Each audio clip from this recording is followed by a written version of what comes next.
തൃശൂർ ചേലക്കരയിൽ പഞ്ചായത്തിന്റെ വൈദ്യുതി ഉപയോഗിച്ച് സ്വന്തം ഇലക്ട്രിക് സ്കൂട്ടർ ചാർജ് ചെയ്തു ജീവനക്കാരൻ. പഞ്ചായത്തിലെ ഡ്രൈവറുടെ ഇലക്ട്രിക് സ്കൂട്ടറാണ് സ്ഥിരമായി ചാർജ് ചെയ്യുന്ന അശ്വിൻ പാലായി ചേരുന്നു. അശ്വിൻ, പണം ലാഭിക്കാം, ഒപ്പം വീട്ടിലെ വൈദ്യുതിയും ലാഭിക്കാം. എന്താണ് വിശദാംശങ്ങൾ?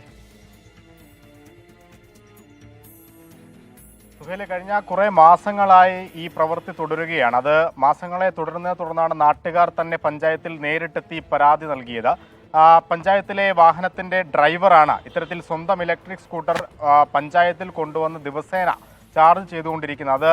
അത് ഈ മെയിൻ സ്വിച്ചിൽ നിന്നും പ്രത്യേകമായൊരു പ്ലഗ് പോയിന്റ് ഇതിനുവേണ്ടി മാത്രം ക്രമീകരിച്ച് അതിൽ നിന്നാണ് ഈ ചാർജിങ് നടത്തുന്നത് എന്നുള്ളതാണ് ഏറ്റവും ശ്രദ്ധേയമായ കാര്യം. ഇതിലൂടെ പഞ്ചായത്തിന് ഒരു മാസം ഉണ്ടാകുന്നത് വലിയ സാമ്പത്തിക നഷ്ടമാണ്. പക്ഷേ പരാതി പറഞ്ഞിട്ടും ഇതിലൊരു ഇടപെടലും പഞ്ചായത്ത് അധികൃതർ നടത്തുന്നില്ല എന്നുള്ള ഒരു പരാതി നാട്ടുകാർ വീണ്ടും ഉന്നയിക്കുന്നുണ്ട്. എന്തായാലും ഇതുവരെയും ഈ പഞ്ചായത്തിൽ നിന്നൊരു ഇടപെടലോ അല്ലെങ്കിൽ ഈ ചാർജിങ് ഒഴിവാക്കാനുള്ള ഒരു നടപടിയോ ഉണ്ടായിട്ടില്ല. എന്തായാലും ഇതിനു മുകളിലേക്ക് പഞ്ചായത്തിനപ്പുറത്തേക്ക് ഇതുമായി ബന്ധപ്പെട്ട് പരാതി നൽകാൻ ഒരുങ്ങുകയാണ് നാട്ടുകാർ. സുഹേൽ, അശ്വിൻ പാലായാണ് വാർത്തയുടെ വിശദാംശങ്ങൾ നൽകിയത്.